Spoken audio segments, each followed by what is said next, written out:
How to stop app from tracking your location on your Android device? Go to the main settings and tap on it. Then scroll up. Once you get to location on your Android, tap on location. Now from here, you have this app that is accessing your location. You can see that digital webbing is accessing your location. All this app has no issue with your location. So tap on each of this app. Then tap on permission. Then tap on location. Tap on don't allow. Then tap backspace.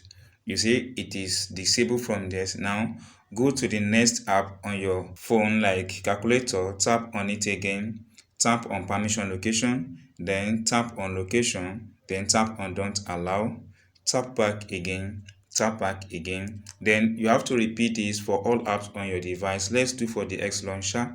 Then tap on permission, then tap on location, then tap on don't allow, then tap on don't allow again, then tap back here, tap back here, tap back here. So you'll be able to disable this app from accessing your location. In case you want to disable all apps to use your location, tap on this button that says use location, tap on it to toggle it on Android device, but it works similar in all uh Android device. Because that app location access, it has now turned off. So with this simple step, guys, you'll be able to turn off each of these apps that want to access your location. If you enjoy what I've explained, if you're not subscribed, please subscribe for more updates like this.